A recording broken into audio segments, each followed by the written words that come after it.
I've been thinking how to control LED lighting for my house, and I really like LEDs. It's one of my fascinations, and I've been looking at ways to control RGB and white lighting around maybe the perimeter of each room, specifically the living room. So I came across this RGBW controller, which I'd used a while ago, just the infrared version, but this one has Wi-Fi, which is interesting, and that connected to the local area network over Wi-Fi, it's possible to control the light functions using your mobile phone. So this one here is RGB and W. The RGB and the W appear to be separate functions. The RGB is split from the white. I haven't yet seen a way to get all four colours on simultaneously. We see here the remote control, which is useful during initial setup, but ultimately we want to use the Wi-Fi connection. I bought two modules. The first one was the RGBW, and the second one was just RGB, or is it stamped on the label, GRB. I've had a concern and experience in the past that the driver circuit in these units is pretty weak. Good enough for LED strip lights, but if you need something more high powered, I've been thinking about and come up with a solution to drive higher wattage LEDs, and this involved removing the circuit board, as you can see here.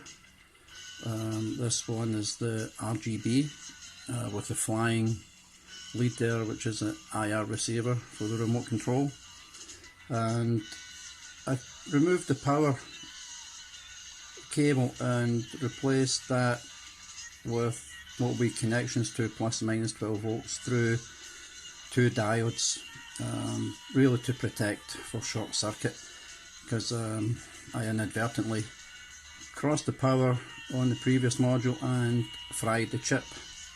So to save me doing that again, I added two diodes to the power input. So from this,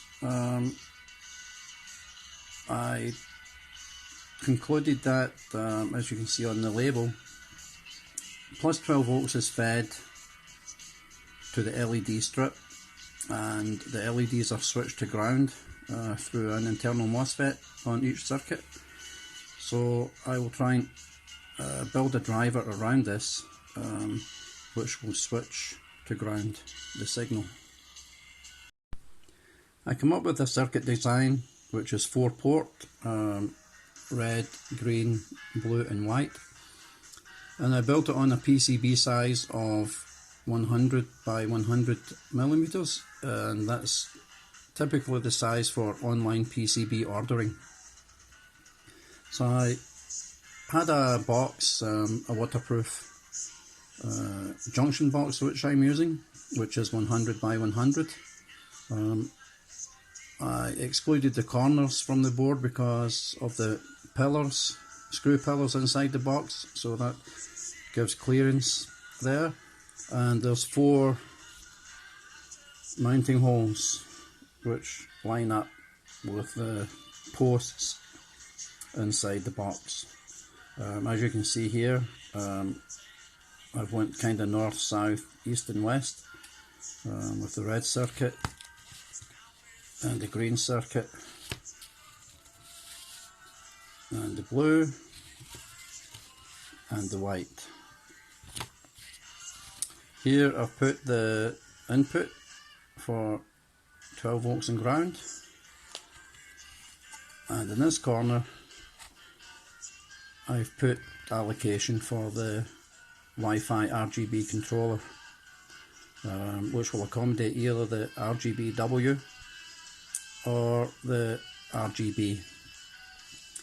Connection to the individual circuit will just be a jumper lead. I've put a test point here, basically, a 2-pin connector. Just put a jumper on there during the build just to test that the circuit is working, and the status LEDs in the center will illuminate. This is a populated PCB. It only has the red, green and blue circuits populated, as this will be for the RGB controller. This one I'm intending to drive garden LED spotlights, just for outside decoration in the meantime. So the connections will be here for the red, and power coming in, and the green and the blue in this corner, and here is the power connection for the Wi-Fi controller.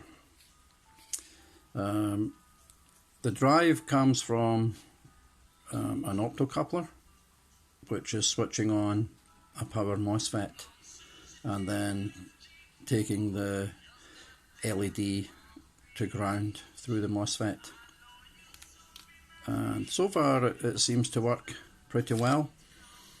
I've built the RGBW, which I have controlling an LED strip with RGB and cool white LEDs, and I will work through that in some follow-up videos.